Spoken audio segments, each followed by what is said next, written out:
जयंत पाटलांनी अद्याप प्रदेशाध्यक्षपदाचा राजीनामा दिलेला नाही. त्यांनी राजीनामा दिल्याच्या बातम्या खोट्या आहेत अशी प्रतिक्रिया राष्ट्रवादी शरदचंद्र पवार पक्षाचे नेते एकनाथ खडसेंनी दिली आहे. मला 7 वर्ष झाली, इतरांना संधी द्या असं जयंत पाटील स्वतः म्हटले होते. त्यामुळे त्यांनी जागा खाली केली असेल असं विधान मंत्री छगन भुजबळ यांनी केले. भाजपसारख्या पक्षात देखील 2 वर्षात अध्यक्ष बदलण्याची प्रतिक्रिया होत असते. वेगवेगळ्या लोकांना संधी दिली जाते असं भुजबळ म्हणाले. संजय राऊत यांनी तोंड बंद करावं. राऊत हे एकनाथ शिंदेमुळे खासदार आहेत अशी खोचक टीका शिवसेना आमदार अर्जुन खोतकर यांनी संजय राऊत यांच्यावर केली आहे. राऊत यांच्याकडून उष्ण अवसान आणण्याचा प्रयत्न केला जात असल्याचंही खोतकर यांनी म्हटलेलं आहे. संजय शिरसाट यांनी मंत्रिपदाचा राजीनामा दिला पाहिजे अशी मागणी एकनाथ खडसेंनी केली. जोपर्यंत शिरसाटांच्या व्हायरल व्हिडिओचं सत्य बाहेर येत नाही तोपर्यंत त्यांनी राजीनामा दिला पाहिजे असं खडसेंनी म्हटलंय. जनसुरक्षा विधेयकावर विरोधकांनी आक्षेप घेतल्यानंतर मुख्यमंत्री देवेंद्र फडणवीस यांनी त्यांना उत्तर दिले. ज्यांनी जनसुरक्षा विधेयकाचं एक अक्षरही वाचलं नाही ते लोक विरोध करत असल्याचा अप्रत्यक्ष निशाणा फडणवीसांनी उद्धव ठाकरेंना लगावला. विधेयक वाचलं तर ते कधीच त्याविरोधात बोलणार नसल्याचंही फडणवीस म्हणाले. उद्धव ठाकरेंनी राज ठाकरे यांच्यावर जनसुरक्षा कायद्याअंतर्गत कारवाई करावी अशी मागणी वकील गुणरत्न सदावर्ते यांनी केली. यासाठी उच्च न्यायालयात जाणार असल्याचंही त्यांनी स्पष्ट केलं. तसंच शाळेत पहिलीपासून हिंदी ही तिसरी भाषा शिकवलीच गेली पाहिजे असंही ठाम मत त्यांनी व्यक्त केलंय. यवतमाळमध्ये भाजपचा एकनाथ शिंदेंना धक्का बसलाय. राळेगावमध्ये अशोक उईकेंनी शिवसेनेला खिंडार पाडले. काँग्रेसचे सरपंचही भाजपच्या गळाला लागले. भाजप जिल्हाध्यक्ष प्रफुल्ल चव्हाण यांच्या नेतृत्वात शिवसेना शिंदे गटाचे अनेक पदाधिकारी आणि काँग्रेसच्या सरपंचांनी भाजपात प्रवेश केलाय. जळगावच्या धरणगाव तालुक्यातील राष्ट्रवादी काँग्रेस शरद पवार पक्षाच्या अनेक कार्यकर्त्यांनी भाजपात प्रवेश केला. मंत्री गिरीश महाजन यांच्या हस्ते हा पक्षप्रवेश सोहळा पार पडला. या प्रवेशामुळे धरणगाव तालुक्यात भाजपाची ताकद आणखी वाढणार असल्याचे मानले जात आहे. गेली 50 वर्ष मद्यविक्री दुकानांच्या परवान्यांना असलेली स्थगिती महसुलात वाढ करण्याच्या उद्देशानं उठवली जाणार आहे. राज्यात नव्यानं 328 मद्यविक्री दुकानांना परवाने दिले जाणार आहेत आणि या धोरणामुळे किरकोळ मद्यविक्री दुकानांमध्ये 19% वाढ होईल. त्यासाठी उत्पादन शुल्क मंत्री अजित पवार यांच्या अध्यक्षतेखाली समिती नेमण्यात आली आहे. अजितदादांचे पुत्र जय पवार या व्यवसायात असताना समितीचे अध्यक्षपद त्यांच्याकडे सोपवणं यातून व्यावसायिक हितसंबंधांच्या संघर्षाचा मुद्दा अधोरेखित होतोय. विदेशी मद्य निर्मितीच्या परवान्यांसाठी अजित पवारांच्या अध्यक्षतेखाली समिती नेमण्यात आल्यानं आश्चर्य व्यक्त केलं जात आहे.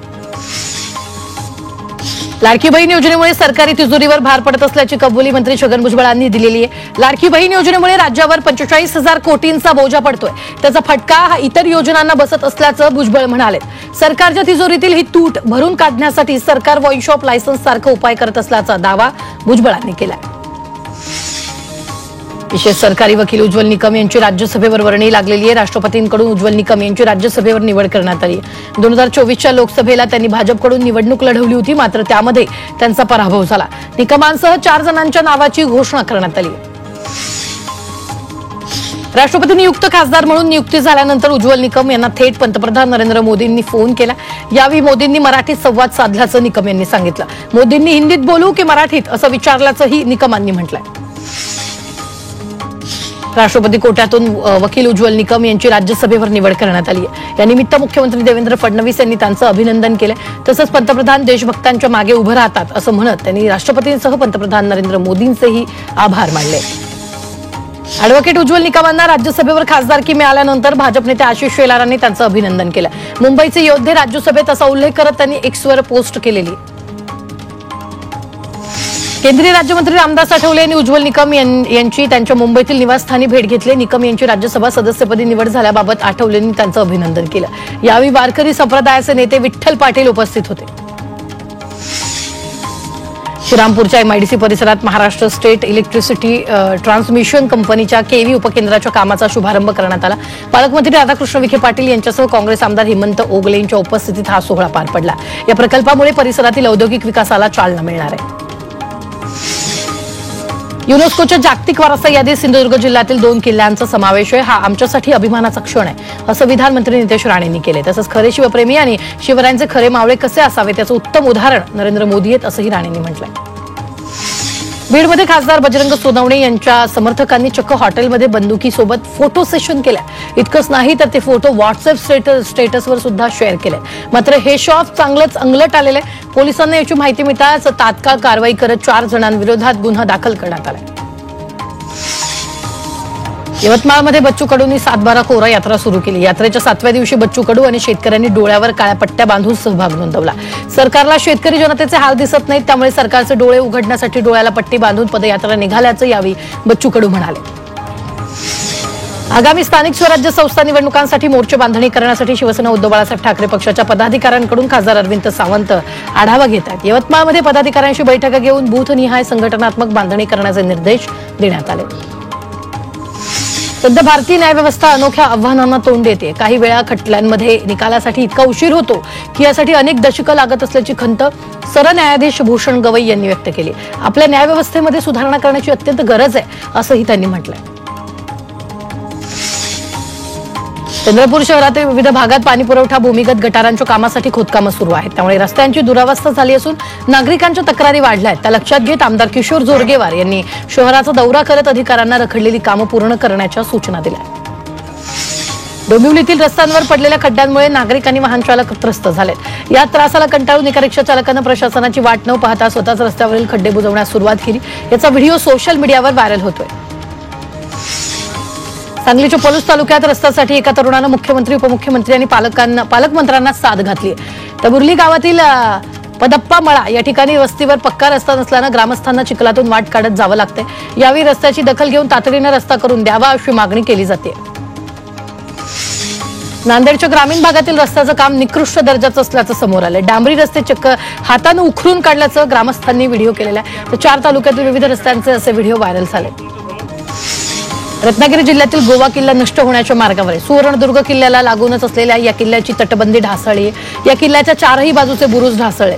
किल्ल्याच्या दुरुस्तीसाठी निधी आला, मात्र तो कुठे खर्च झाला याचं उत्तर प्रशासनाकडे नाहीये। वेळीच या किल्ल्याची डागडुजी न केल्यास हा किल्ला कायमचा नष्ट होण्याची शक्यता आहे। युनेस्कोमध्ये बागलाणच्या सालेर किल्ल्याची निवड झाल्यानंतर भर पावसात पर्यटक ट्रेकिंग करायला आल्याचं दिसून आलं। युनेस्कोत सालेर किल्ल्याची निवड झाल्यानंतर स्थानिकांनी जल्लोष करत सरकारचे आभार मानले। पुण्यात पावसामुळे बंद करण्यात आलेली अंधारबन नेचर ट्रेल आणि कुंडलिका व्हॅली ही पर्यटन स्थळं पुन्हा पर्यटकांसाठी खुली करण्याची मागणी राष्ट्रवादी काँग्रेसनं केली। या भागातील नागरिकांचा उदरनिर्वाह पर्यटनावर अवलंबून आहे, त्यामुळे ही पर्यटन स्थळं लवकर खुली करावीत अशी मागणी होती। राज्यातील विविध विभाग किंवा महामंडळाच्या आर्थिक मर्यादेत वाढ करण्यात आली। 500 कोटी रुपयांपर्यंतचे प्रकल्प आणि योजनांबाबत त्यांना निर्णय घेता येणार आहे। मात्र 500 कोटी रुपयांहून अधिक खर्चाच्या प्रस्तावासाठी मुख्यमंत्र्यांच्या अध्यक्षतेखालील पायाभूत सुविधा समितीची मान्यता घेणं बंधनकारक करण्यात आलंय। पुणे महापालिका आयुक्त नवल किशोर राम यांनी वॉर रूमची स्थापना केली। ही वॉर रूम थेट आयुक्तांच्या देखरेखीखाली कार्यरत असणार। प्रत्येक खातेप्रमुखाला दर 15 दिवसांनी प्रकल्पाचा प्रगती अहवाल सादर करणं बंधनकारक करण्यात आलं। राज्यात महावितरणाकडून सर्वत्र आधुनिक टीओडी मीटर बसवण्यात येत आहेत। महावितरणाच्या ग्राहकांना वीज कधी वापरली त्यावेळेनुसार दरात सवलत देण्यात येणार आहे। टीओडी मीटर असल्याशिवाय ही सवलत मिळू शकणार नाही अशी माहिती महावितरणाकडून देण्यात आलेली आहे। पंतप्रधान आवास योजनेच्या वांगणीजवळील शीळ आणि कराव गृह प्रकल्पात अद्याप एकही घर तयार नसताना म्हाडा संबंधित विकासकाला सुमारे 40 कोटी जादा अनुदान दिल्याची बाब उघड झालेली आहे। मुंबईतील भुयारी मेट्रोमुळे सुपर कनेक्टिव्हिटी वाढणार आहे। शहर उपनगर आणखी जवळ येणार आहे। तर मेट्रो 3च्या आत्रे चौक ते कफ परेडचा टप्पा ऑगस्टपर्यंत सुरू होण्याची शक्यता। या मार्गात मंत्रालयासह महत्वाची कार्यालय आहेत, त्यामुळे प्रवाशांना भुयारी मेट्रोचा अधिक फायदा होणार आहे। आषाढी एकादशीनिमित्त पंढरपूरला जाणाऱ्या वारकऱ्यांसाठी एसटी महामंडळानं विशेष बस सेवा उपलब्ध करून दिली होती। या माध्यमातून 9,71,683 भाविकांनी विठ्ठल दर्शन घेतलं। तर या सेवेतून महामंडळाला 35,87,00,000 कमाई झाली आहे। 3 ते 10 जुलै या कालावधीत बसनं एकूण 21,499 फेऱ्या केल्या। लवकरच तुमच्या खिशात 100 रुपयांचं नाणं येणार। पंतप्रधान नरेंद्र मोदींनी 25 सप्टेंबर 2014 रोजी मेक इन इंडिया या उपक्रमाची सुरुवात केली होती। त्याला यंदा 10 वर्ष पूर्ण होत असल्यानं त्यानिमित्तानं 100 रुपयांचं एक विशेष नाणं केंद्र सरकार जारी करणार आहे। हे 100 रुपयाचं विशेष नाणं कोलकाताच्या टाकसाळीमध्ये तयार करण्यात येईल। दिल्ली मुंबई इंडस्ट्रियल कॉरिडॉरसाठी संभाजीनगरातील 10,000 एकर जागेचं भूसंपादन करण्यात येणार आहे। ऑरिक, शेंद्रा आणि बिडकीन परिसरात 8,000 एकराच्या जागेच्या भूसंपादनाची प्रक्रिया येत्या 2 महिन्यात सुरू करण्यात येईल। त्यासाठी नोटीस आणि अन्य प्रक्रिया 2 महिन्यात पूर्ण केली जाणार आहे, अशी घोषणा केंद्रीय उद्योग सचिव यांनी संभाजीनगरात केली। पुण्याच्या भोर एसटी बस स्थानक ऐतिहासिक चित्रांनी सुशोभित केले। भोरचा इतिहास जपणारी आणि छत्रपती शिवाजी महाराजांच्या स्वराज्य स्थापनेची ऐतिहासिक चित्र लावलेली आहेत। आगार व्यवस्थापक रमेश मंता आणि महाराजांच्या सरदाराच्या वंशजाच्या हस्ते याचं अनावरण झालं। शिवराज्याभिषेक आणि स्वराज्याची शपथ सोहळ्याची प्रतिमाही प्रवाशाचं लक्ष वेधून घेतली। जळगावच्या मुक्ताईनगर जवळील पूर्णा नदीवर शेतकऱ्यांनी जलसमाधी आंदोलन करण्याचा प्रयत्न केला। यावेळी पोलिसांनी या शेतकऱ्यांना जलसमाधी आंदोलन करण्यापासून रोखलेलं आहे। इंदोर हैदराबाद महामार्गाच्या भूसंपादनात योग्य मोबदला न मिळाल्यानं शेतकरी आक्रमक झालेत आणि या आंदोलनात शिवसेनेचे आमदार चंद्रकांत पाटील हे देखील सहभागी झाले। शिवसेनेचे आमदार संजय गायकवाडांविरोधात सोलापुरातील शिवसेना उद्धव बाळासाहेब ठाकरे पक्षाचे पदाधिकारी आक्रमक झाले। गायकवाडांविरोधात निषेध व्यक्त करण्यात आला। कॅन्टीन चालकाला मारहाण केल्याचा निषेध करण्यात आला। डोंबिवली शिवसेना उद्धव बाळासाहेब ठाकरे पक्षानं खड्ड्यात झाडं लावून केडीएमसी प्रशासनाचा निषेध नोंदवला। यंदाच्या पावसाळ्यात कल्याण डोंबिवलीमधील अंतर्गत रस्त्यांची अक्षरशः चाळण झाली आहे। प्रशासनाकडे वारंवार तक्रारी करूनही याकडे दुर्लक्ष केल्याचा आरोप कार्यकर्त्यांनी केला। गोरेगावच्या पत्राचा रहिवाशांनी निकृष्ट दर्जाच्या बांधकामाविरोधात म्हाडा कार्यालयावर 15 जुलैला आक्रोश मोर्चा काढण्याचं निश्चित केलं होतं। मात्र खेरवाडी पोलिसांनी त्याविरोधात गोरेगाव सिद्धार्थनगर सहकारी गृहनिर्माण संस्थेच्या अध्यक्षांना नोटीस बजावली। माजी टेनिसपटू राधिका यादव हत्या प्रकरणात गुरुग्राम पोलिसांनी नवा खुलासा केलाय। राधिका वेगवेगळ्या ठिकाणी टेनिस कोर्ट बुक करून खेळाडूंना प्रशिक्षण देत असे। असं सहन न झाल्यामुळे दीपक यादवनं तिची हत्या केल्याचं पोलिसांचं म्हणणं आहे। मुलीला प्रशिक्षणातून कमाई करू नये असं वाटत असल्याचं आरोपीनं वारंवार सांगितल्याचं पोलिसांनी सांगितलंय।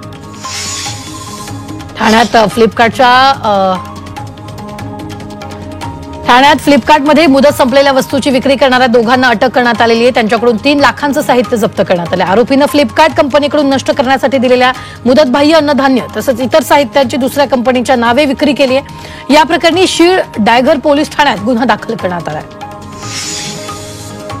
अहिल्यानगरच्या पाथर्डी सुगंधी तंबाखू आणि मावा अड्ड्यावर छापा टाकण्यात आला। या कारवाईत सुगंधी मावा आणि तंबाखू असा 1,33,000चा मुद्देमाल जप्त करण्यात आलाय। या प्रकरणी पाथर्डी पोलीस ठाण्यात गुन्हा दाखल झालाय। मुंबईत एका शाळेतील समुपदेशनादरम्यान 13 वर्षाच्या मुलीवर लैंगिक अत्याचार झाल्याचं उघड झालंय। या प्रकरणी ट्रॉम्बे पोलिसांनी पीडित मुलीच्या आईच्या तक्रारीवरून सावत्र वडिलांविरोधात गुन्हा दाखल करून अटक केली आहे। 2 वर्षापासून हा प्रकार सुरू असल्याची माहिती मुलीनं पोलिसांना दिली। नाशिक जिल्हा परिषदेतील आणखी एक अधिकारी सक्तीच्या रजेवर गेलेत। मुख्य कार्यकारी अधिकारी आशिमा मित्तल यांनी हे आदेश काढलेत। आतापर्यंत लैंगिक छळ प्रकरणात 3 अधिकारी सक्तीच्या रजेवर गेलेत। या प्रकरणी विशाखा समितीकडून चौकशी सुरू आहे। पुण्याच्या हडपसर परिसरात ड्रग्सचा साठा जप्त करण्यात आलाय। पुणे पोलिसांच्या अंमली पदार्थ विरोधी पथकानं कारवाई केली। या प्रकरणी पोलिसांनी 8 लाखांचा मुद्देमाल जप्त केला। तसंच पोलिसांनी या कारवाईत 4 आरोपींना अटक केली। शिरूरमधील कारेगावमध्ये 4 बांगलादेशी बेकायदा वास्तव्य करताना आढळल्यामुळे त्यांना अटक करण्यात आली। हे आरोपी मागील 2 वर्षापासून कोणतीही वैध कागदपत्र नसताना भारतात वास्तव्याला होते। त्यांच्याविरुद्ध रांजणगाव पोलीस ठाण्यात गुन्हा दाखल करण्यात आलाय। अमरावतीत एका बस चालकानं दारू पिऊन बस चालवल्यानं नागरिकांनी त्याला चांगलाच चोप दिलाय। सांतुर्णा येथील पेट्रोल पंपजवळ बस चालकानं एका रिक्षाला मागून जोरदार धडक दिली। या अपघातात रिक्षामधील 2 प्रवासी किरकोळ जखमी झाले। नाशिकचं बिराड आंदोलन आज 5व्या दिवशी सुरू आहे। अन्न औषध प्रशासन मंत्र्यांनी आंदोलकांशी चर्चा केली पण तोडगा निघाला नाही। त्यामुळे आदिवासी विभागातल्या आश्रमशाळेतल्या रोजंदारी कर्मचाऱ्याचं आंदोलन सुरू आहे। कर्मचाऱ्यांना सेवेत कायम करण्यासह बाह्य स्रोताचा आदेश जोपर्यंत रद्द होत नाही तोपर्यंत आंदोलन कायम ठेवण्याचा निर्धार आंदोलकांनी व्यक्त केला। संभाजीनगरच्या तळेगाव येथील शेतकरी बाळू गव्हाड यांनी शनिवारी पाण्याच्या टाकीवर चढून कर्जमाफीसाठी शोलेस्टाईल आंदोलन केले। पावसाळी अधिवेशनात सरकारकडून कर्जमाफीबाबत कोणताही निर्णय घेतला जात नसल्यानं त्यांनी हे आंदोलन केले। पुणे महानगर परिवहन महामंडळानं बस सेवेत सुधारणा आणण्यासाठी कामात हलगर्जीपणा करणाऱ्या 1400 कर्मचाऱ्यांवर 2 महिन्यात कारवाई करून 8 लाखांचा दंड वसूल केला। तसंच तिकीट न काढणाऱ्या 2,500 फुटत्या प्रवाशांकडून 12 लाखांचा दंड वसूल केला।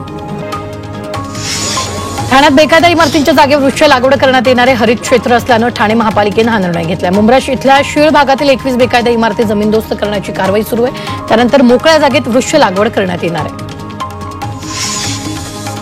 छत्रपती संभाजीनगर विमानतळाच्या आजूबाजूच्या परिसरात कार्यक्रमात वापरले जाणारे लेझर लाईट्स बीम लाईटच्या वापरावर 9 सप्टेंबरपर्यंत बंदी घालण्याचे आदेश दिलेत। या लाईट्समुळे वैमानिकाच्या दृष्टीत अडथळा निर्माण होऊ शकतो। लँडिंग आणि टेक ऑफ करताना लक्ष विचलित होऊ शकतं असं या आदेशात म्हटलंय। बिहारमधील वाढत्या गुन्हेगारीवरून पोस्टर वॉर सुरू झालंय। गुन्हेगारीवरून लालू प्रसाद यादव त्यांच्याकडून मुख्यमंत्री नितीश कुमारावर टीका करण्यात आली। त्यानंतर झिनतराम मांझी यांनी पलटवार करत चारा घोटाळ्याचा मुद्दा उपस्थित केलाय. दिल्लीतील शहादरा इथं काही समाजकंटकांनी कावड यात्रा मार्गावर काचेचे तुकडे आणि खिळे टाकल्याचा संतापजनक प्रकार समोर आला. दिल्लीच्या मुख्यमंत्री रेखा गुप्ता यांनी या प्रकरणी लक्ष घेतलं असून याची संपूर्ण माहिती मागवली. नाशिकच्या नांदूर मधमेश्वर गोदावरी डावा आणि मराठवाडा एक्सप्रेस कालव्याच्या सततच्या गळतीमुळे निफाड तालुक्यातील गावातील शेतजमीन नापीक झाली आहे. पाटबंधारे विभागाच्या निष्काळजीपणामुळे जलनिसारणाचं काम मार्च ते जून दरम्यान होत नाहीये. कागदोपत्री कोट्यावधींची बिलं काढून प्रत्यक्ष काम होत नाहीये. परिणामी शेतकऱ्यांचं मोठं नुकसान होत आहे. तर कोकणात वर्ष पर्यटनाचा आनंद घेण्यासाठी जाणाऱ्या पर्यटकांना देवगड इथला नाव्हणकोंड धबधबा आकर्षित करतोय. देवगड तालुक्यातील तळे बाजार इथून अवघ्या 3 ते 4 किलोमीटरवर असलेला नाव्हणकोंड धबधबा सर्वात सुरक्षित धबधबा म्हणून ओळखला जातो. चिखलदऱ्यात वन विभागाद्वारे पॅरो मोटरिंग सुरू करण्यात आलंय. पर्यटकांना 3500 फूट उंचावरून सायकलिंगचा थरार अनुभवता येतोय. यंदा विकेंडमुळे पर्यटकांची चिखलदऱ्यात तोबा गर्दी पाहायला मिळाली. राज्यावर वरून राज्य प्रसन्न आहे. पाणी चिंता मिटली आहे. राज्यातील धरणांमधील पाणीसाठा 60% आलाय. त्यामुळे आता पाणी चिंता मिटली. कोकण विभागात सर्वाधिक 74% जलसाठा उपलब्ध आहे. जून जुलैमध्ये जोरदार पावसामुळे पाणीसाठ्यात झपाट्यानं वाढ झाली आहे.